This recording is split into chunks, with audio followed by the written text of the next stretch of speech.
৯০ মিনিটেও যখন গোলের দেখা মিলছিল না, তখন অনেকেই ভেবেছিলেন ম্যাচ গড়াবে ট্রাইবেকারে। কিন্তু অতিরিক্ত সময়ের নাটকীয় এক গোলে জাপানকে হারিয়ে ২০২৬ বিশ্বকাপের শেষ ১৬ নিশ্চিত করেছে ব্রাজিল।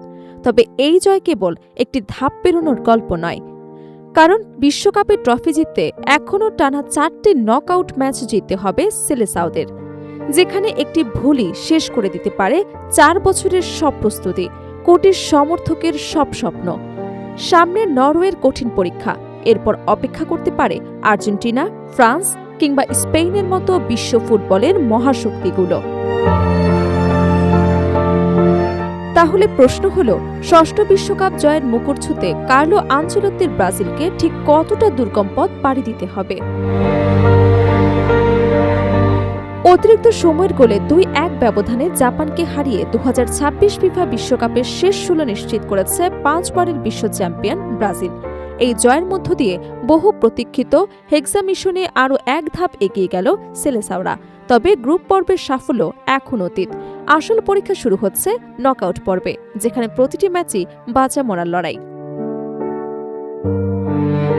বিশ্বকাপের শিরোপা জিততে হলে ব্রাজিলকে টানা ৪টি ম্যাচ জিততে হবে। শেষ ১৬, কোয়ার্টার ফাইনাল, সেমিফাইনাল, এমনকি ফাইনাল। একটি ম্যাচে হোঁচট খেলেই শেষ হয়ে যাবে পুরো অভিযান। তাই কার্লো আনচেলত্তির দলের সামনে অপেক্ষা করছে কঠিনতম চ্যালেঞ্জ। আগামী ৬ জুলাই বাংলাদেশ সময় রাত ২টায় যুক্তরাষ্ট্রের নিউ জার্সিতে শেষ ১৬ ম্যাচে নরওয়ের মুখোমুখি হবে ব্রাজিল। কাগজে কলমে ব্রাজিল এগিয়ে থাকলেও ইতিহাস বলছে ভিন্ন কথা। ফুটবল ইতিহাসে নরওয়ের বিপক্ষে একাধিকবার খেলেও এখন পর্যন্ত একটি ম্যাচও জিততে পারেনি ব্রাজিল। তাই এই ম্যাচকে মোটেও সহজভাবে দেখার সুযোগ নেই। দীর্ঘ ২৮ বছর পর বিশ্বকাপের শেষ ১৬ জায়গা করে নিয়েছে নরওয়ে। ৩০ জুন আইভরি কোস্টকে ২-১ গোলে হারিয়ে নকআউট নিশ্চিত করেছে ইউরোপের দলটি। বর্তমান স্কোয়াডে রয়েছে Erling Haaland, Martin Odegaard, Alexander Sorloth এবং অ্যান্তোনিও নুসার মতো তারকা ফুটবলার। আক্রমণ ভাগের গতি, শারীরিক সক্ষমতা এবং পাল্টা আক্রমণে ক্ষমতার কারণে এবারের বিশ্বকাপের অন্যতম ডার্ক হর্স হিসেবে বিবেচনা করা হচ্ছে নরওয়েকে। যদি নরওয়ের বাধা টপকাতে পারে ব্রাজিল, তাহলে ১২ জুলাই বাংলাদেশ সময় রাত ১টায় কোয়ার্টার ফাইনালে মাঠে নামবে তারা। এই পর্বে সম্ভাব্য প্রতিপক্ষ হতে পারে মেক্সিকো, ইংল্যান্ড কিংবা ডিআর কঙ্গো। বিশেষ করে ইংল্যান্ডের মতো শক্তিশালী প্রতিপক্ষের মুখোমুখি হলে ম্যাচটি হতে পারে টুর্নামেন্টের অন্যতম আকর্ষণ।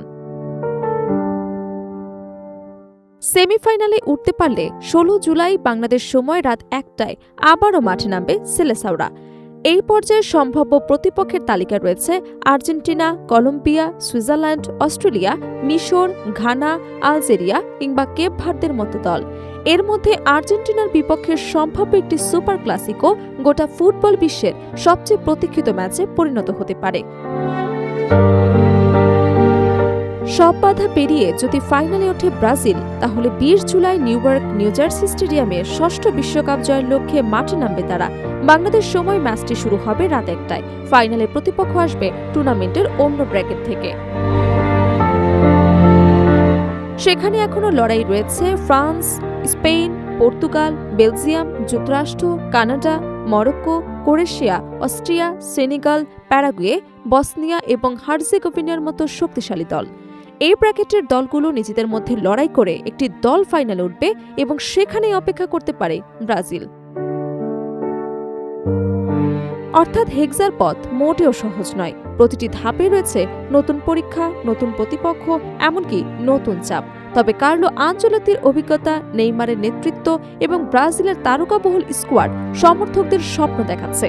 এখন দেখার বিষয়, ইতিহাসের সবচেয়ে সফল বিশ্বকাপ দলটি সব বাধা পেরিয়ে শেষ পর্যন্ত কি সত্যি ষষ্ঠ বিশ্বকাপের সোনালী ট্রফি ঘরে তুলতে পারবে।